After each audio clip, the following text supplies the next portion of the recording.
Welcome to Cut the Bull, an insightful podcast which addresses the news of the day and the cultural issues plaguing our society, bringing logic and context to these topics and discussing solutions too real for mainstream pundits. Now, here are your hosts, Charles Love, Shemeka Michelle, and Wilfred Riley. Hello and welcome to the show this week, Cut the Bull. I am Charles Love, alongside my co-host, Shemeka Michelle. Will Riley is parking the car, I believe. He will be with us shortly. In the guest seat this week is Chi Brown, considered culture. What's up, Chi? How's it going? I appreciate you all having me here.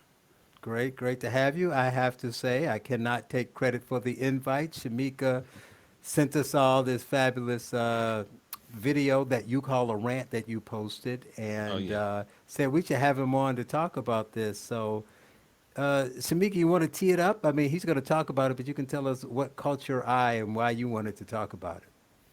Well, he was in the video calling people niggers and crackers, and so I just thought, That's all you got out of it. I'm kidding. Right.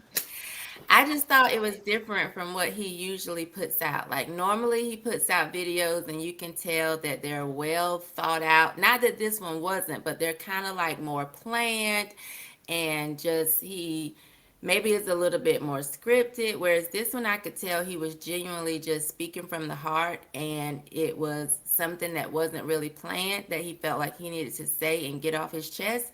So I noticed the difference and I was excited because he's been gone for a while. I hadn't really seen posts from him.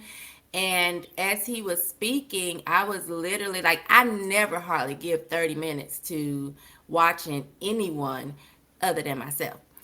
But, so I'm making a mental note because I have a show, but no, go on. I mean, maybe 20, Thanks. But I watched the entire video and the entire time I was just like, yes, that's right. Yeah, and I was just so excited about it that I just wanted to bring him on he said, make sure you share this. I'm not scared anymore. So Well, now you're going to get a double share. We all shared the video, and now we'll share this one, and maybe it'll bring new life, and then somebody else will see it and share that again. So, I don't even want to spend time on where you've been because you started in the video. Just go watch the video. He said that he was away for a while and why. But this was different for you, right? This was more of a rant, as you called it, and you had a problem with somebody next door. Well, not actually next door, but somebody on next door, and that was the catalyst for the video, right? Yeah, absolutely. So I get on next door as I've kind of fasted from Facebook because Facebook, it takes up so much time. When you start doing other stuff, business, or you have a family or whatever you have, you should start realizing that you need to kind of plan your time. So Facebook was just a time suck, and I started to just kind of switch to next door because it was a little bit, people were more used to how would you say? They're more gentle with one another than on Facebook, and they're neighbors. So I get on there, and there was some white gentleman on there made a post about conservatives being a certain way, all of us acting as if racism doesn't exist, and I thought that was false. It was a straw man argument, and I called him on it, and he basically kind of said that all of black problems were due to white people in kind of a nutshell. And that kind of enraged me because I feel like sometimes I think that liberals, this is kind of the liberal way of thinking, is that without us, our help, you're not going to make. If you look at the movies in general, like just watch films that have like black themes, like a slave theme, there's always going to be that one white guy who comes and saves the day, or one white woman. Brad Pitt was in that 12 Years a Slave. You have this theme over and over again. And I think that kind of shows you how some of them think. It's like, okay, all of your problems are because of us, and all of the solutions will be because of us as well. It's almost like black people don't have any choice in the matter. Our fate is left in their hands, and that unfortunately has been something that I think that black people have handed them. Some more specifically, probably blacks on the left have handed them the keys to get into that seat and drive that around. So it's certainly something that I make note of, and I'm not comfortable with it. Well, the video you called how some blacks are influencing a new brand of white racism. So we're going to talk about what they did and what they're doing and how they are fostering this. But you said something else a little bit there, but definitely in the video that made me laugh because it's something that I talk about all the time. You're talking about what this guy said about conservatives, and you say, well, that's not really true. And you said, I don't really hear people say that. So I recently wrote a piece for Newsweek, and I was talking about the problem with this both sides thing. And they posted it, and people were making all these comments and saying, well, this is this, and you got to say both sides because this, that, or the other. And I said, no, you're not understanding me. Politically, you have to say both sides, because if I'm a Republican, I'm talking about Democrats, it's that side, or vice versa. I'm talking about average people having a conversation about food or about school, or about something that's not political, and you're talking about both sides. And what I liked about your piece is saying conservatives don't say that, because in the piece I gave some examples, and one that got cut because you can only make it so long, was someone was writing an article talking about unity and being together, and in it wrote that to something, I'm paraphrasing, but something about poor whites and rural whites and conservative whites hear white privilege, especially if they're poor and struggling, and they think about that in the same way blacks think about an elite conservative saying, all the black problems would go away if they just stop shooting each other and get a job. And I said, well, see, this is what I mean by the both sides thing, because in order to make that point, you said a both sides, you created a both side dichotomy. But I'll ask the two of you here, have you ever heard anyone say anything in a news article, a mainstream person, news article, TV show, say white privilege? Absolutely. Have you ever heard that on the same side, a prominent Republican politician or pundit on TV said all the black problems would be solved if they stopped shooting each other and got a job? Mm-mm. I don't think so, but I do see a lot of maybe black conservatives sometimes harping on that, or black Republicans harping on the black on black crime and all that kind of yeah, stuff. Yeah, yeah. but even they, I know the people you talk about, and we've surely had that discussion. But even they don't go as far as like blacks wouldn't have a problem if they just got a job and stopped shooting themselves. And I don't even think many of them. I can only think of one. Let's see if you think I'm wrong, Shemeka. Because the key to what the comment was, elite conservatives, because most of them aren't 7 Right. p.m. desk on the news. I can True. think of one, Right. but for the most part, they're not. So my point is, to make that argument is unfair, because you're comparing, even to what you're saying, you're comparing something that's in the ether. It's almost in every article. ABC, NBC, CBS, MSNBC, Fox News. Everybody says white privilege. Black, right, left, or right. Everybody Right. says white privilege. Mm-hmm. You can think of two people who said that. Said the black people's problems would go away. So I'm saying, is it fair when you say these people think of it the same way they do when they hear you say this, but no one says it, which is what his point was. Whatever this guy said, he said. So that's what I noticed before he even got to what a person that believes white supremacist really is, which is interesting. That's what I thought. It's like it's like he said, it's a straw man. You're saying that it would bother black people if they heard that. And sure it would if they heard it, but they don't hear it. Because if of the 2 or 3 people that may be saying it, Shemeka, the black poor, if we're tying that to the white poor hearing white privilege, aren't listening to those people, so they're not hearing it. But the Right. poor white guy can't help but hear white privilege, because they're putting up posters at his job about it. Right. It's everywhere, right? So to Right. say that, yeah, I want to solve this problem, but you need to understand, at the essence of it, these two things are equal. They're not equal, because one is never happening, Right. and I think that's part of the problem. And that's one of the things I noticed. But beyond that, you talked about something that I agree with totally. You have a different view of what a white supremacist is, by definition, and how you define, based on what the definition of a white supremacist is. You define it in your video and say, well, based on that definition, who's really acting in that vein, and who's really supporting white supremacy? Talk about that.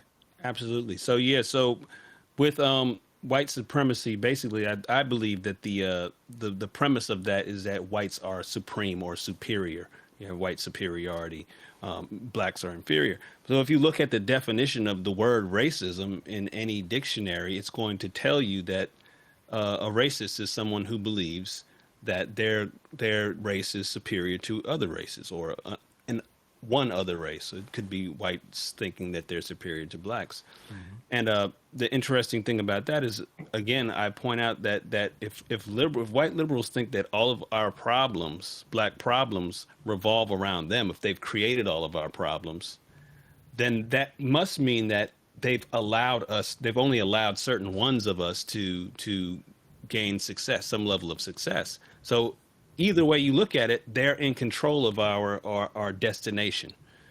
And to me, that is by definition white supremacy. The thought process is that whites are superior. And I talk a lot about blacks having an inferiority complex, which I tend to see in terms of blacks not wanting to engage with white people or feeling like, okay, if I get a job, I want to get it like at an HBCU. They might consider that a more safe space to work after they. I know a lot of people where I work, they have worked in corporate America, right, for companies that were owned by whites, and probably the majority of the people there were white, and then somehow they come back to the HBCU that they graduated from, and that's more comfortable, and that's where they spend the rest of their days, right? I think there is a level of comfort to that, because I unfortunately believe that there is a level of competition. If you get into a diverse space in general, you're going to have to deal with a lot more competition a lot of times, and I think that that makes some of us uncomfortable. When you come from an HBCU and you get, I've seen a lot of students who are doing absolutely great, and then they go off to grad school. An undergrad, they're doing great at the HBCU, then they go off to grad school, and they're not doing, magna cum laude or whatever. They're not there anymore, and I think that is a shot to somebody's ego, right? And if they're having a shot to their ego, it's more comfortable not to engage with that. Like, I do mentorships for my business, and one of the things we always talk about is mindset and being okay with being uncomfortable on a daily basis, because that is how you grow, by being uncomfortable. And if we're not willing to go into those spaces and be uncomfortable, then we're going to remain somewhat stagnant. We have to be able to compete with the other groups, and that takes some level of discomfort that I think that some people are just not willing to bring themselves into. Well, that's kind of scary, because if you're telling people that they need to be comfortable being uncomfortable because it's how you grow, isn't our current culture all about making everybody comfortable? Absolutely. Absolutely. Which is bad, and it's a grand impossibility. We must make every single person uncomfortable. Even if what makes you comfortable makes me uncomfortable, and we're in the same room, as a society, we have to find a way to give you what makes you comfortable and give me what makes me comfortable at the same time in the same room, and go. And I think that's why there's such a push for people to be more of this, this hive mind kind of thing, because without everybody thinking the same, that what you're just talking about doesn't work, because everybody's thinking differently, that they're not going to all be happy. I mean, how can you all be happy if you all have different mindsets and different cultures and things of that nature? It's going to be hard to pull off. So instead, it's like everybody has to think this way. If you think outside of this box, then you got to come back, and that's the push, unfortunately.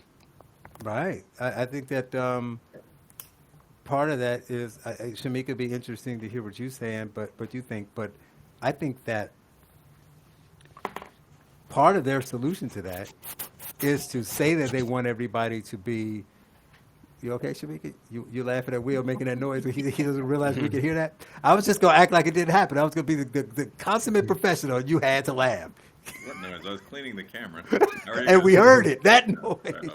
Oh, good to see you. Good to see you, Jensen. Hey, what's going on? How's it going? But their solution to making everybody happy is just to tell everybody they want everybody to be happy, and then in reality, tell half the people in the room to shut up, and it's okay for them to be happy. You don't get to be happy, right? Right. Yeah, absolutely. Absolutely. I think that was something that was discussed. It was a Jordan Peterson moment, one of his moments where he kind of told the lady that basically that on air, and she kind of like, wow, she was wowed by it. I think that I don't know, it's uncomfortable. I don't like to be told to shut up. Working where I work, I feel like I should shut up a lot of times, and I shouldn't voice my opinion or else. But I don't. It's not comfortable for me. Shamika, you got something to say? You want to let Will get his first piece in? Well, no, I was just thinking about you saying that it's like they want to make everybody comfortable. And I hate to use this example because I don't want to come across as fat phobic, although I probably am a little bit, especially when it comes to my own body.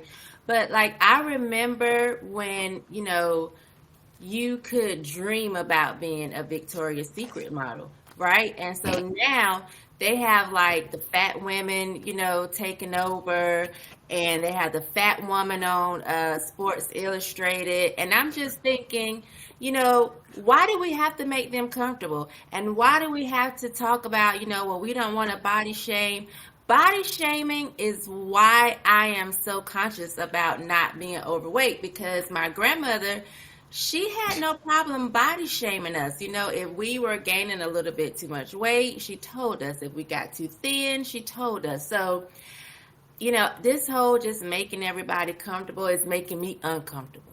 And I think that's the point. To be honest, I think that's the point, is to tell everybody you want them to be comfortable, but only actually let some of them, because they, regardless of what they think, left, right, whatever, save the world, socially, they know that some people think differently, and you can't make everybody happy. So even though they're saying we have to create a safe space for everyone, they can't possibly mean everyone. Right. Well, what are your thoughts on the video or what you've heard so far? Yeah, I mean, just there are a couple things here. I actually think you hit on it with the last point. Shemeka did as well, though. There are really two questions when it comes to like maximal comfort for people. One is, should you try to make everyone comfortable? Like when people use a lot of these terms like slut shaming or fat shaming, I mean, there are things that they're not morally bad. Sex and eating are fun. But there are things that aren't healthy for you at a certain level. Like if you're 18 and in high school and you're having a lot of unprotected sex, like your boys or girls might want to take you aside and say, no, you shouldn't do that. That's going to have obvious results, like an STD or a pregnancy. We know how these things happen. It's not magic. The same thing with fat shaming. Like we saw this during COVID, actually, and it killed a lot of people. Because the idea was you can't criticize people's body type. You can't criticize people's choices. For people in general, especially for African American men, the biggest predictor of dying of COVID under 55 was being obese. Like nothing came close. So you were in this weird situation where you expected to praise everyone's body, praise everyone's choices. But in fact, especially if you're sitting at home and you can't go to the gym, the biggest risk to you is being fat, being out of shape. So that's question one. Question two, though, is can you make everyone happy? Like, because someone's going to be the Victoria's Secret angels or whatnot. There are only a limited number of people in that role. And if you make them all fat women, then you're not going to have any skinny women. I mean, so it's actually a zero-sum game for a lot of this. Like, last point for me, but like one of my friends on social media recently lost a lot of weight. And they posted, and this is like a hip-hop Spanish guy from Chicago, a Hispanic guy. Like, I don't think he expected this at all. But he posted his before and after pictures and was like, looks like I'm ready to get back in the boxing gym. I just lost some weight. And people started saying things like, are you being fat-phobic there? Sounds like you're being a little critical of those that have made other choices. And this became so annoying, he actually took down his after pictures and was just like, whatever, I'll share these with my actual friends. But I'm not going to expose them on social media to this kind of criticism. And that's extremely common. You see it online pretty often. So essentially, if you're going to praise people for being fat, there's an extension, or by extension, you're criticizing people for being skinny, for caring about their bodies. They are shallow. So you can't make everyone happy. And another point that's shocking to me is you said that they said you're criticizing other people for the choices that they've made. Now, I don't want to go as far as Shemeka in the fat shaming realm, but I do want to ask a question. Are there people choosing to be obese? If you're asking Yes. me, yeah. Yes. Like Yeah.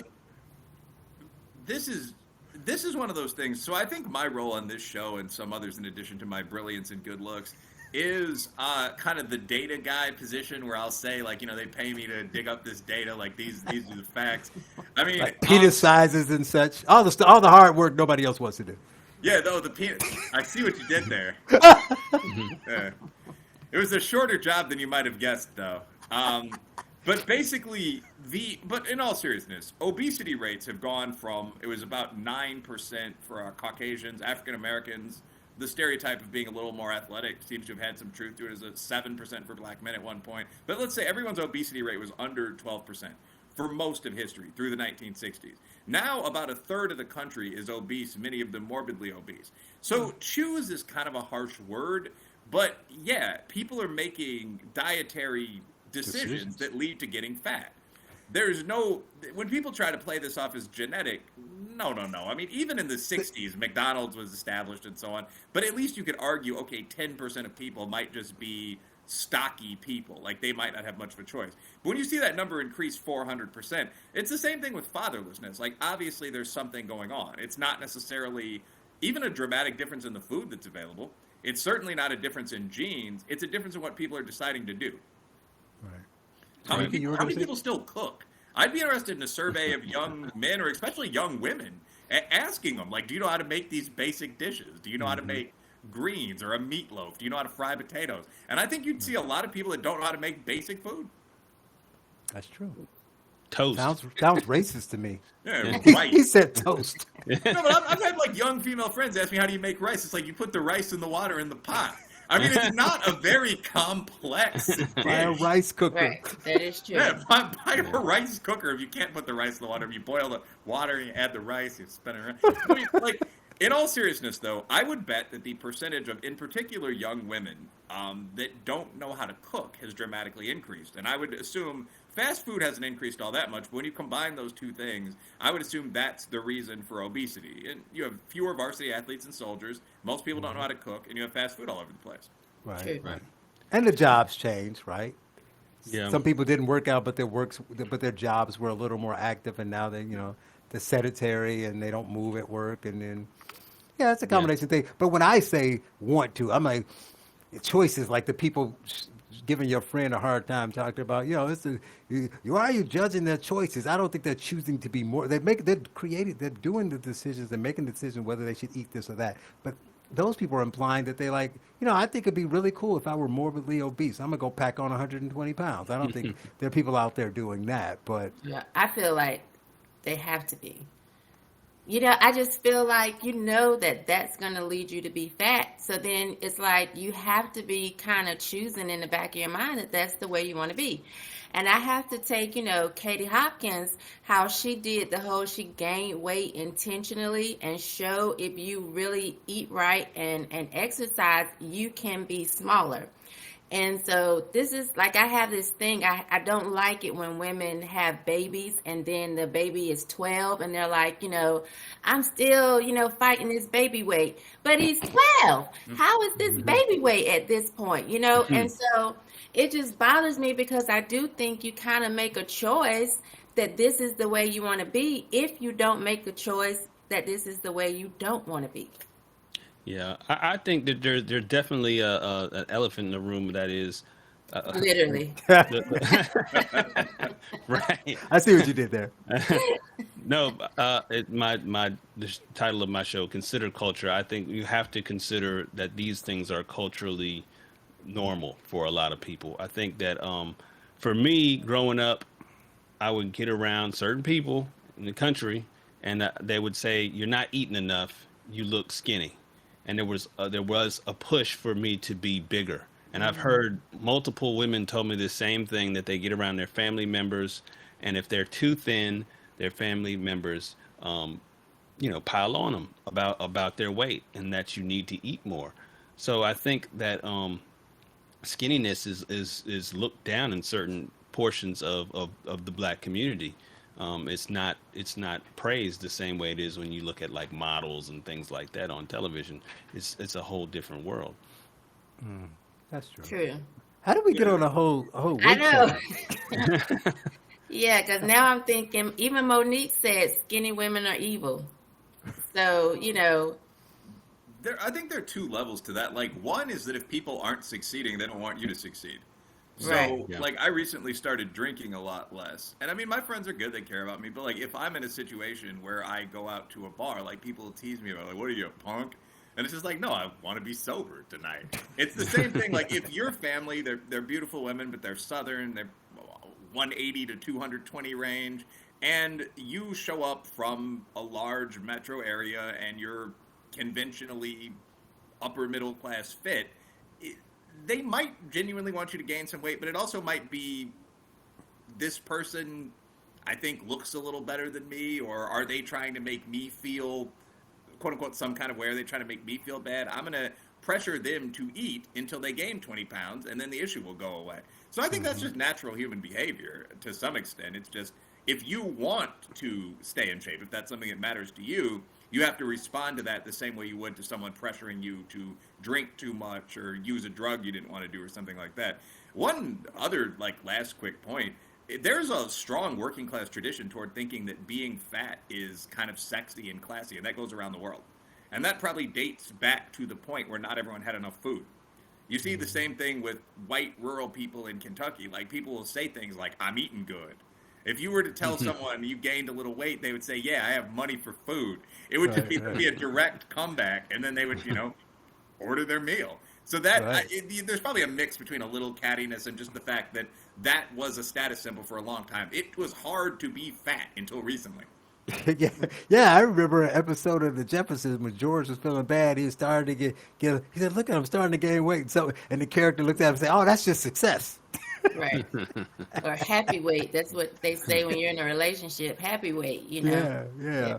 But you talk about the culture and normal human behavior. Back to Chi's video, you got at one point in the video you were talking about.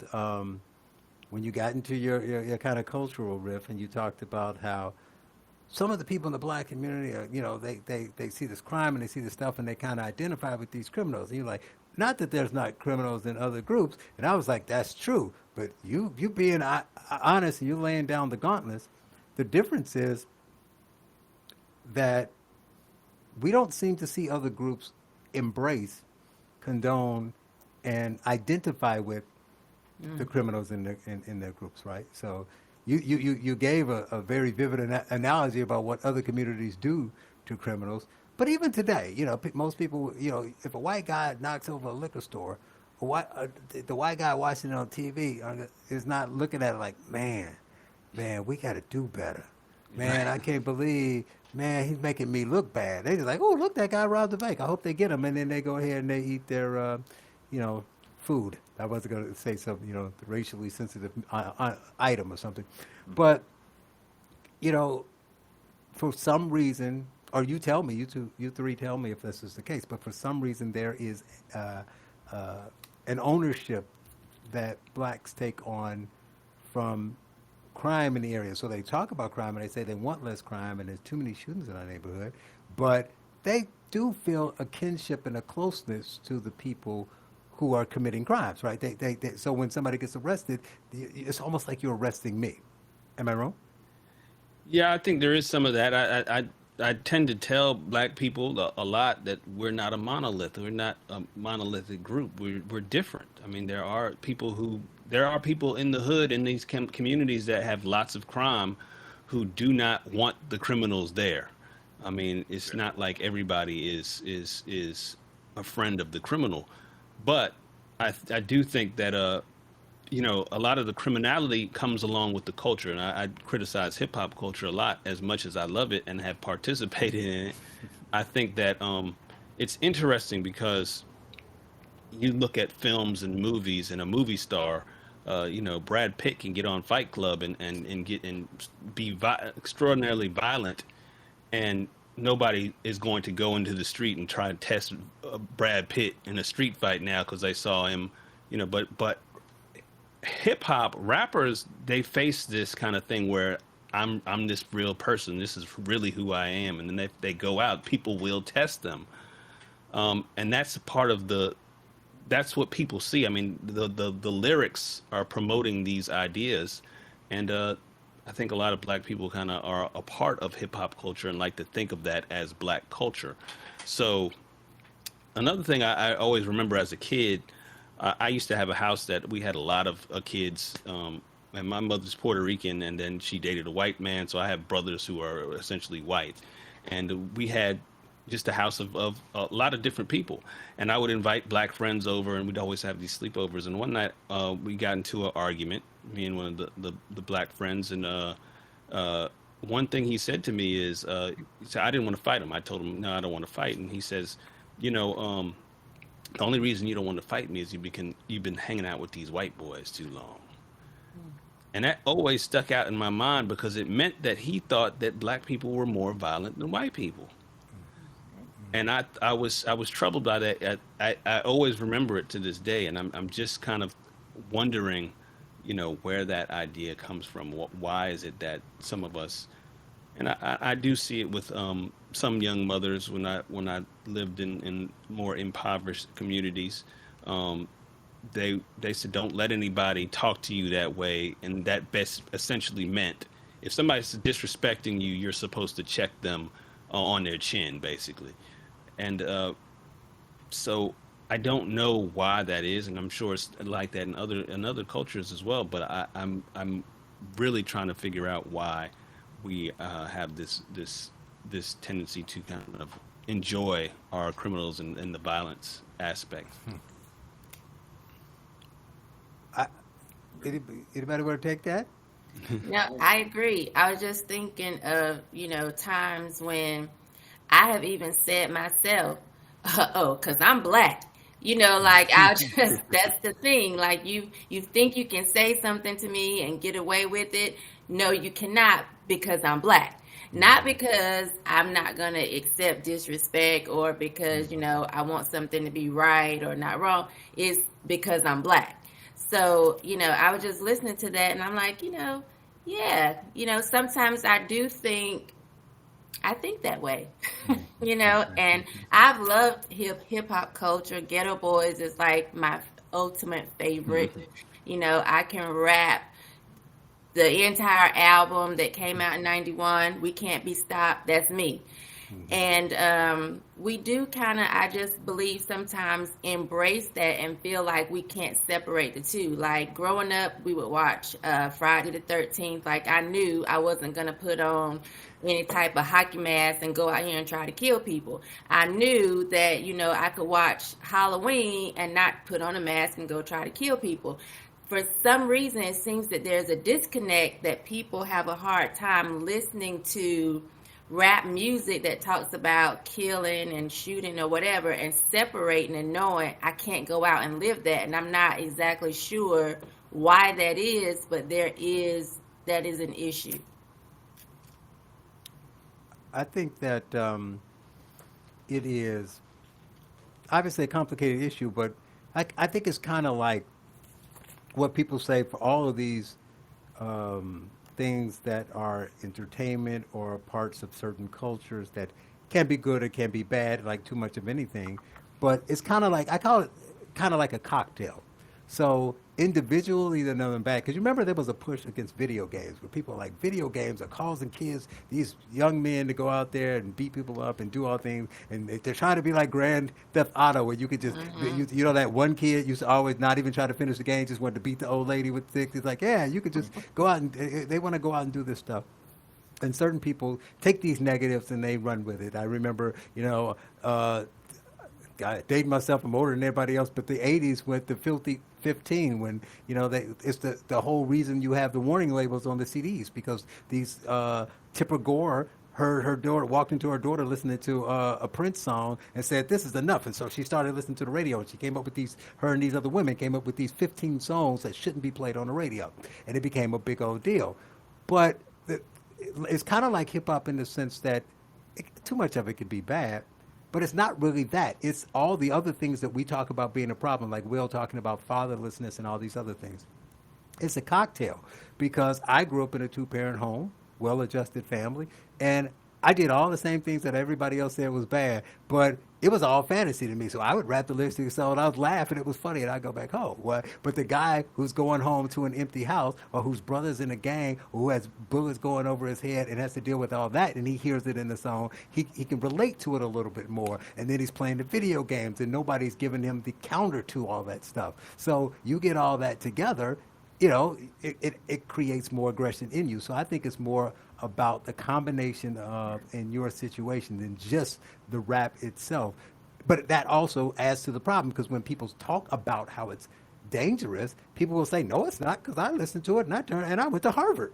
Yeah, you listened to it, but your daddy was the Huxtables. It was your household was so loving and full of positives that you had nothing. That was just one little thing, and it was just something you and your friends did. It wasn't a lifestyle for a lot of people around you. So you were 2 degrees away from it, as opposed to 1,000 miles, and that kind of changed it. Will? Yeah, no, actually, interestingly enough, because I'm a preppy, light-skinned guy in a tweed blazer, I actually grew up in a single-mom household in the hood. Like, I was born on the south side of Chicago. I grew up on the east side of Aurora. I'm still, I can still go back there. I still own a house in East Aurora, actually.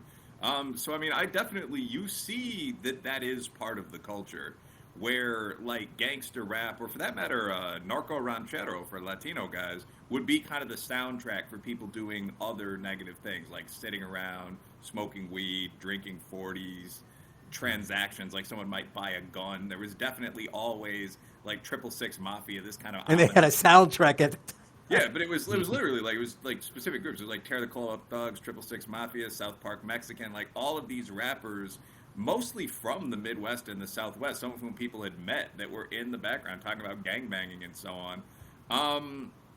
At the same time, though, I think the point obviously is correct. I don't see a big difference between that and white kids going to concerts put on by sociopathic rock stars. This is Marilyn Manson, Ozzy, this is this era, Rob Zombie. People were biting the heads off live animals on stage and jumping into the audience to fight the crowd. I don't see a difference between our, trashy violent music and their trashy violent music. Right. I mean, it's just, that's only going to have an impact. If you're growing up in a trailer home and your dad left and your mom's a stripper and you're listening to, Marilyn Manson and, Killer Clan, 9 Inch Nails and Slipknot. You're probably the original Insane Clown Posse begun in Detroit about this time. You're going to have a lot of those same potential issues as the young black guy listening to gangster rap or drill. It's just the source doesn't have anything to do with the damn music. The source is that your dad's not there to tell you to turn that off and go mow the lawn. That's what the root of most of this is. I will say though, when I mentioned the analogy for a lot of these African American kids would be people I'd met living in trailer parks and so on. Oppositional culture is again something that comes out of working class, formerly oppressed groups of people. And there are more black people that fit that description than there are white people in the USA.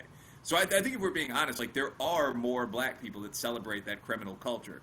Even when you adjust for age and all that stuff, and we have a more than 50% higher crime rate than whites do, violent crime rate. So, I mean, why is that? It's all this stuff. It's fatherlessness. It's the oppositional culture. But there are a lot of people that will cheer for the outlaw. You see that in Appalachia, too, very much. They still sell Run, Johnny Run shirts down here to represent, a famous drug dealer that got away from the feds. I mean, you hear those lines in, poor white music, too. This is for D.B. Cooper and the money he took. But there's more of it in the black community. It's more of a problem. There are a lot more people in Detroit than there are in Harlan. Yeah. Right. And I think it's probably... Harlan, I missed it.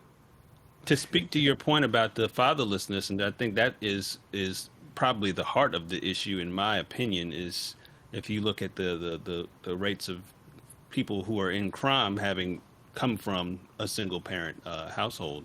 I think that to me is the foundational issue for all problems that people want to point at and say that's because of race or racism.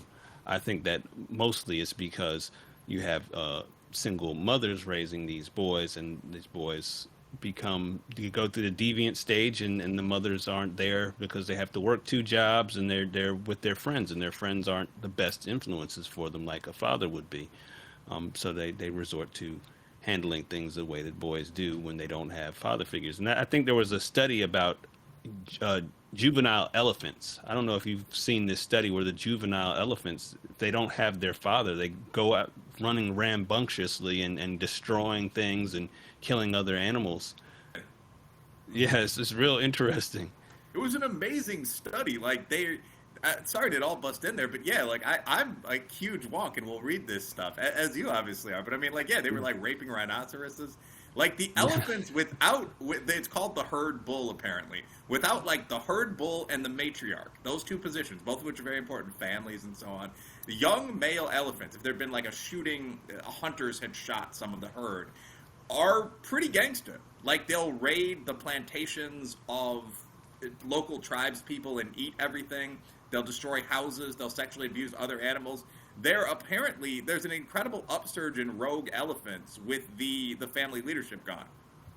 Mm. Wow. So like us. Yeah. For sure. Yeah. Well, the elephants. Beware the elephant.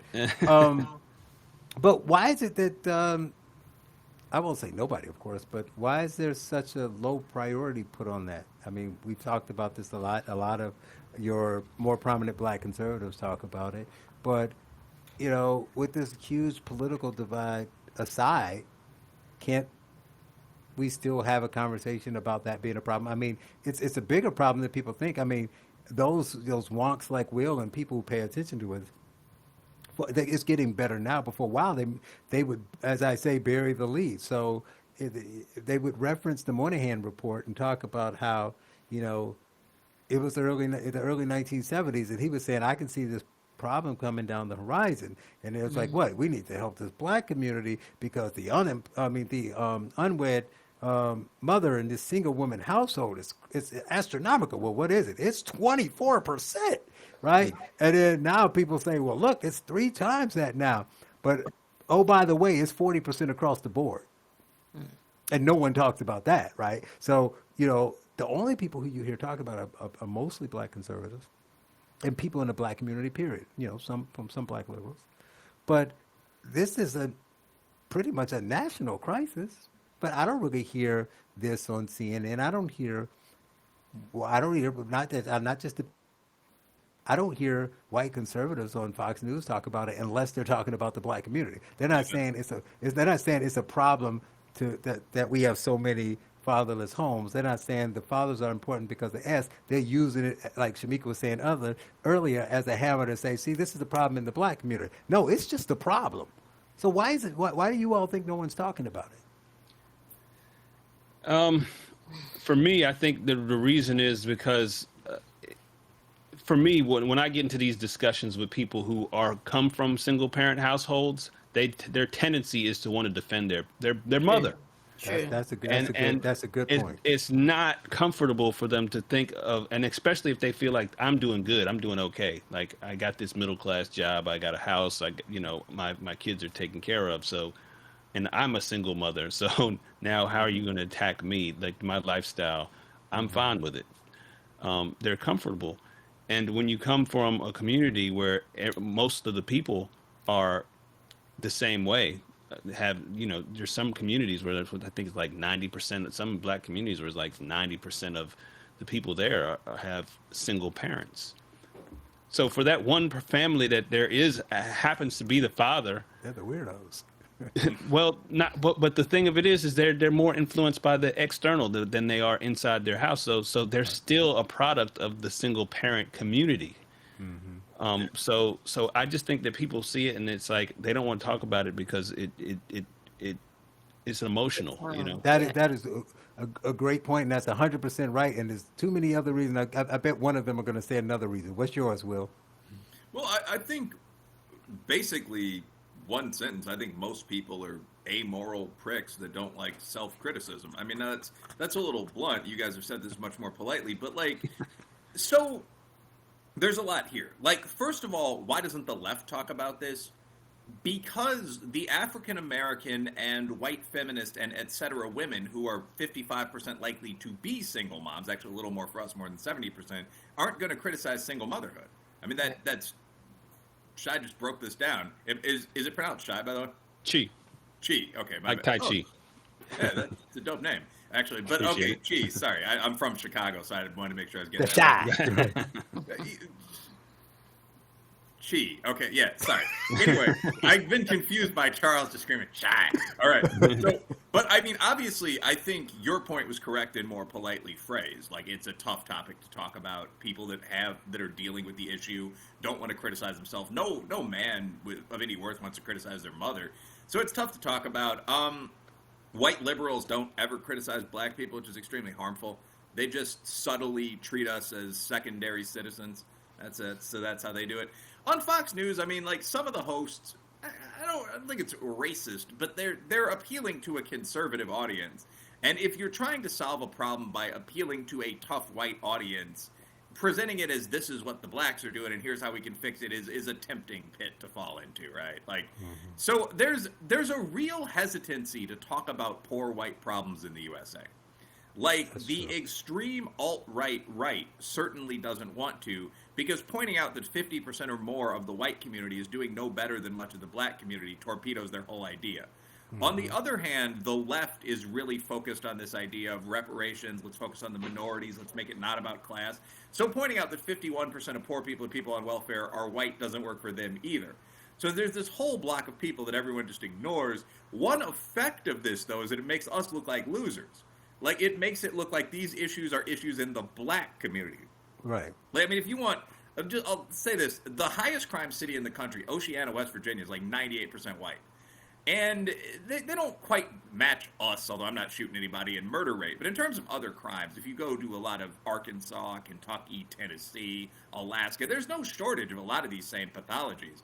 There are reasons that's not discussed. One is what I just broke down. Another is just there are fewer TV stations. But for a bunch of reasons, absolutely, this does get treated as a black issue. White out-of-wedlock birth rate's almost 40%, as I believe Shemeka said. For Hispanics and natives, it's like 66%. Like, there's no statistically significant difference. It's that's a problem. Kids need dads. Yeah. Shemeka, you're going to give my reason. Come on, Shemeka, why?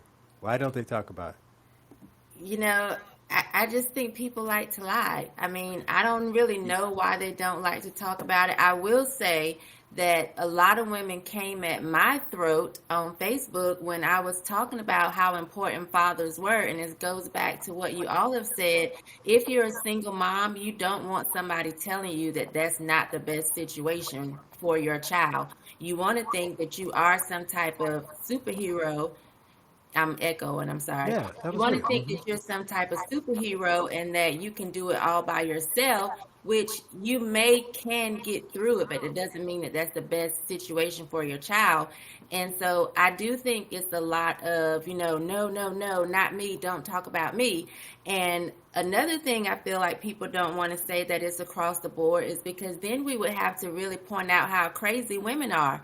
Because if you aren't getting married, men, something has to be wrong with these nutcase women out here that are running you off from your children. So then it's not just in the black community. We would have to find another common denominator, and I would go with the women. But, that even I heard Will say, no man of any worth wants to criticize his mom. That's a issue for me because that is true. Like, it's almost like society says that you can't tell women that they've done something wrong, or you can't give them any type of criticism or critique. It's just, oh my God, how can you say this? I'm a woman. But when you can tear a man to shreds, to pieces, and no one cares. It's okay to criticize a man. It's okay to say deadbeat dads. We've all heard it. But you can't say that about women. And I know a lot of women that are deadbeats. And I'm trying to figure out where the disconnect is with them because, like, you're a woman. How can you carry these children for, 40 weeks, birth them, and then not want to be in their lives or, be the best person that you can be for them? So I feel like we're not talking about it across the board because then we would have to find another reason, and women are nuts and feminists are the cause. I'm going to say all three of you were right and on point and brilliant, but I'm going to give the win only because it's closer to what I was going to say to Shemeka, but give a shout out to Will, because Will said that that nobody wants to, that people are, how they are. I won't be as mean as him. No, but I think that he's saying that they want that the whites, I think he called them the right alt-right, have these problems, but it kind of takes away from their. That was the piece. He said that if for them to admit it, that this large percentage of whites are struggling, takes away from them trying to sell this white supremacy. We're superior, but we got this going on back here. Well, I say the same goes on the other side to what Shemeka said. I'm not going to say that they're crazy, but my reason is the future is female. So how can we spend all this time talking about men have destroyed the country, just like they were all right, Will? The men have destroyed the country. We don't have enough women in power. We need women. The future is women. Women is the key. This evil patriarchal society is what got us in trouble. Women are the best. So how can we talk about the fact that women actually need men, children actually need a father? That's anathema to what we're pushing in this tear the men down, prop up the woman new society that we're building, piece by piece, crushed man by crushed man. And I think that's another piece. All the other reasons are also a reason, but that's another big one because, the people who are currently controlling the culture actually believe that, including the men in power on the left believe that the future is female. Not enough for them to step down and give up their positions, but they claim to believe that. And that's why people are stepping down to as CEO so a woman can take their place and all this other kind of stuff. But they can't do that with the fatherhood, right? Are they going to find some woman to replace them? I think that's part of the problem. And it's unfortunate because they know better, but for some reason they're buying into that. Yeah. I also think that, women, this is funny because you said this, and I it's something that I don't want to say a lot of times, but I think that people, they've grown up a lot of these people have grown up in single parent communities. They get out and then they go to school and all the teachers are women. And it's like, until you get to become an adult, a lot of these people don't see male figures that are in leadership positions. So they get out there and they think, oh, of course women should be able to lead. I've seen women lead my house. I've seen women lead the schools. And now I'm out here in the real world and I don't see as many women running things. They should be running things the way I've been seeing it since I was birthed. I think. Oh, go ahead. I'm sorry. I didn't mean. Oh, no, go ahead. But I was just going to say, now I got to take Shemeka's prize and give it to you because I forgot. Because look, that is so important and so key, and that no one says. I think it's probably been a year before. Wow, I used to say this all the time because it's bigger than even what you just said. Because it's not a single family anymore. It's not. That's not the problem. Even if the woman is professional but she's raising a kid, or if there's a father in the home, unless he's really active, because we've shifted the culture so much. Because no kids, even when we had men in the schools, they weren't really doing K through like 6. They were middle school, high school. But we're starting to lose them. So what we have these kids that go to, because the government has pushed this pre-K. You're supposed to rip the kid from the mother's womb and send them in school as early as possible. So now the kids, everybody at the daycare is a woman, right? So even if there's a father at home, they're at daycare from 8 to 6, right? So they're at daycare all day with the woman. Then they go to kindergarten. Then they go through. So all those years they're women. But it gets worse. On Saturday, what are they doing? Let's even forget about black. Let's go into the white communities where the fathers are. What are the kids doing on Saturday? Heard of the soccer mom, right?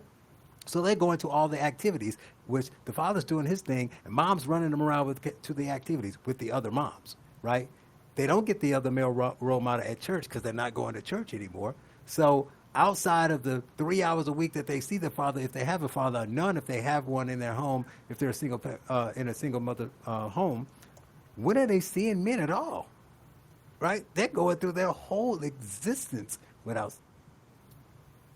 many of them, even with fathers at home, because we've created the culture where the parents aren't really raising the kids enough, not the way they were in past generations. Right. And all the places you drop them off are dominated by women. Right. Even the church now, it's almost like Sundays is the opportunity for men to get a break from his wife, from his woman. So he'll stay at home while she goes to church. Like the church is full of women. Yep. So I mean, this is definitely now we spent a good portion of it on obesity, and now on fatherlessness.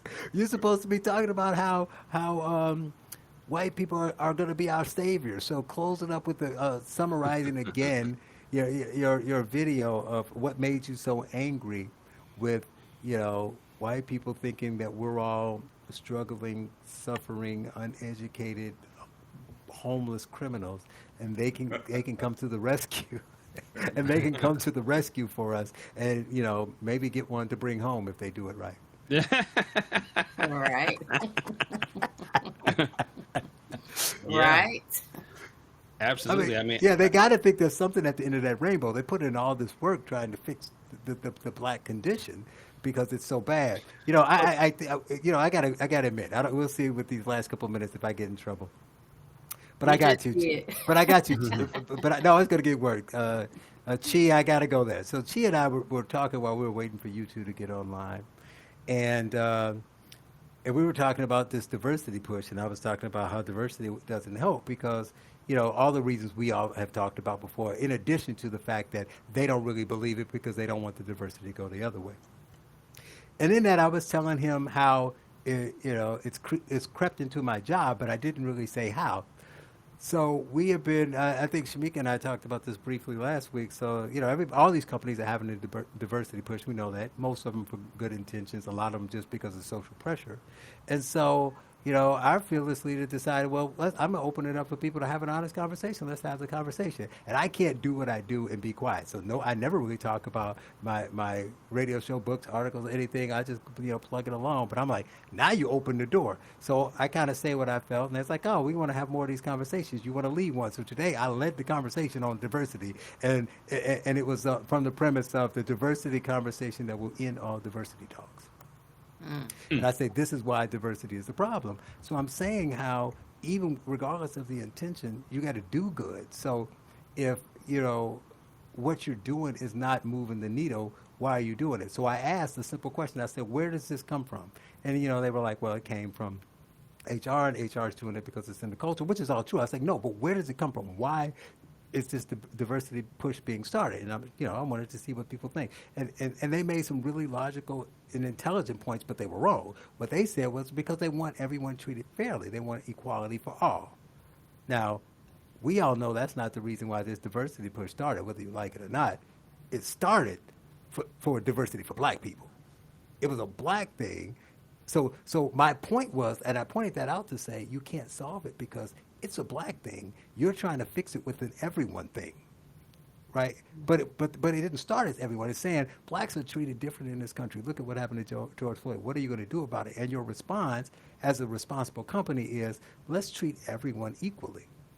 So I said that that's never going to solve the problem because the people you're trying to please, you're not going to please because the red meat to them is what you're doing for black people. So saying, hey, let's talk about, disabled people or gay people or Muslim people, whatever, it's nice and there's nothing wrong with that, but it's not going to. Just understand when you do that, you're not going to solve the black problem because the problem is a black problem and you're not talking about black. And I'm not even a social justice warrior, but I understand the premise. I understand that the fight and the argument is about blackness and about the black community. You're countering their demands with, let's talk about everybody. Right. Like now they're wrapping LGBTQ with the whole black thing. And it's like, okay, gay is not the new black. Right. And I had to tell them, you just need to know that in the black community, we're like, oh, that's all nice and cool. Kudos to you for being nice. That's cool, but that ain't what we want. So you're going to get at the end of this diversity road, 2 years down the road, 3 years down the road, thinking you moved the needle, you accomplished things, and now everybody gets along. The black people are going to be like, well, you still didn't do anything specifically black. Mm-hmm. Yeah. I would just like to say to the people, please make sure you sign up, for our Patreon. Please subscribe. Choose the highest level membership because Charles is going to probably be looking for a job soon. So we need to get some people in here and get some money. Charles is officially Unemployed. That is hilarious. Yeah. No, I mean, come on. You can't, this is different. You can't say, hey, I opened the door. Please, let's talk about diversity at work and not expect people to talk about diversity at work. It's not, I feel bad for it, but it's not their fault. They had a ringer in the room. I was like, That's it's funny you wanted to talk about that. Let's go to page 46 of the third book. And I just started reading. I was like, I know they're like, oh, God, what is he saying? But, you open the door and I just, politely they were walked probably through. calling their friends. Listen. They got me on tape. I know I'm in trouble. But I just think that if you're going to do it, you need to understand what the ramifications are, understand why it doesn't work, and understand what the point really is. You think the point is treating everybody the same. And my point was also, but don't we already have policies in place and the government already has laws that saying you have to? I mean, if you just came in here and you just slapped some guy, I'm pretty sure you'd be unemployed and there'd be a lawsuit. I don't think we need to have diversity training in order to stop that from happening. So what is it that you think you're fixing by having the diversity? Well, I keep hearing at the diversity trainings they're teaching people how to talk to one another, different groups. So I've avoided going to I'm those just not meetings. going.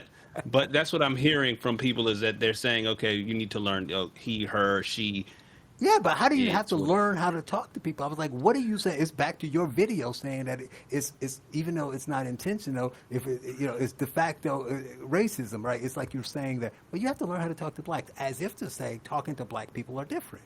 Right. Right. It's interesting how ridiculous this is. Like I missed out on a lot of the last thread. You guys are making good points. I didn't have much to say, but I mean for this one, most corporations are based in large cities. Like the idea that urban white, black, Asian Americans don't know how to talk to one another is ridiculous. If you go to any social gathering place, any kind of athletic venue or restaurant, people in our day-to-day lives, like your comment, black people aren't a bunch of struggling criminals. Like there might still be an income gap with the whites, quote unquote, could be caused by racism, could be caused by culture, which is what I think, so on. But 90% of us and 90% of them are pretty functional. And people in day-to-day life talk to coworkers of every race, every age. This isn't Bosnia all the time. So the idea that we need to have a trainer come in and explain it's just really making it worse. Obviously, I mean that's what the I say. joke between the lines that everyone knows.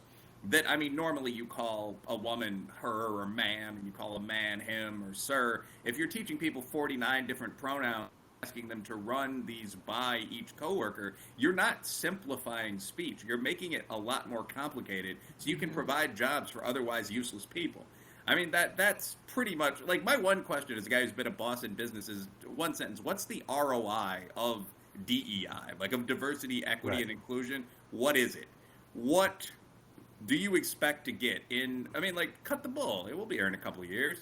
For a mid-sized business with a couple employees, what would it gain us to have a consultant come in and tell us how to speak to whites on if we decide to hire one? I mean, like, what would be the plus Yeah, of no it? whites. Even if you're Deloitte or Hewlett, what are you gaining from learning proper pronoun use in the LGBTQIA, et cetera, community?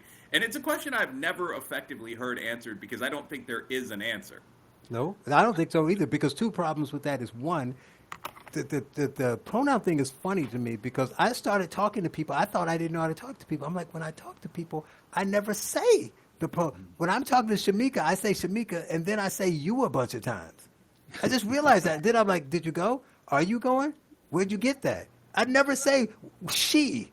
One of the things that's interesting, actually, is that after pro-trans diversity trainings, I actually saw this working for the Human Rights Campaign in a sort of left-wing role.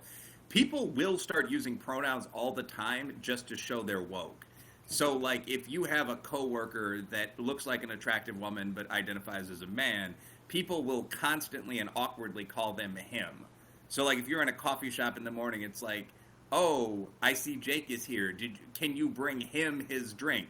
Like it would be you would intentionally use the pronoun a lot to make that person feel comfortable. And there's a desire to kind of get people to ask you about your uniqueness. So if you go to a place that's leaning trendy, a Starbucks or a bar with a name like Straw or Swirl or something like that, you'll often see a tag that says like, I am, Kaime, ask me about my pronouns. So there's an attempt to bring you into the discussion of this no doubt fascinating topic. That's how it comes up. In day-to-day life, of course, you don't walk up to someone and say, he, him, hers, some kind of sequence like this. What are you doing this afternoon? Right. And I would like to hear somebody's response to this. So the other thing I got was, well, no, we're diverse, and our company's diverse, and we're all diverse. But there are still, Charles, you don't understand. There's still companies out there that are largely white and they're not diverse and all this stuff. And everybody, they don't really hire blacks and all this other kind of stuff. I said, they exist. You're acting like I'm saying they don't. 2 questions for you, though, sir. Do you want a government, if it's a private company, family-owned company, they're kind of pointing out, well, it's all family members, whatever. Do you want the government forcing them to hire blacks? For one question. And if so, how many? And secondly, how is our company having a diversity training going to make racist Mark hire black people? Go. That's what you get, silence. Any last words, Shemeka? Well, I would like for companies to bring me in to do a little bit of training because I would like to tell white people when you're bringing in a dish for your potluck, cover it up. I don't want to see you walking through the potluck with your fruitcake all out in the open. That's why it's called a fruity beverage and a covered dish. Right. Right. Factual. Anybody else before we go? I just wanted to say that I think victimhood has become popular, unfortunately. And I think I'd like to see someone study the correlation between single parenthood and victim culture, because I think there's somehow a correlation that, like you were talking about, everybody's talking about women, everybody being raised by women so much. Women are more nurturing. They're more attuned to cater to people's feelings. They're more likely to do all the things that we're saying that some of these groups are wanting now. So I'm wondering if that has it has to bear some of the blame for that. Like, is victim culture a product of less fathers? Wow. I would say yes. Well, I I guess think we'll leave it there. The Go ahead. What do you think? pussification of society Come is back. Mhm. women is to blame. Will, you got a final thought? No, not really. I think there's my one final thought, I guess, would be, I think it's kind of indirect. Definitely having no dads, it makes you less likely to do a lot of the things that have traditionally made you a little tougher, especially as a man, probably for women as well, but play sports, join the military, do all that stuff that your father might have frankly pressured you to do. And I think when you combine that with the growth of women in leadership roles, which has some good aspects, some bad aspects, you get weird things like the headline the other day, should sports be less stoic and about bravery? And I guess my answer to that is still no. Thank you for joining Cut the Bull. Chi, can you tell us where we can find you? Yes, you can find me on YouTube. That's YouTube / Consider Culture.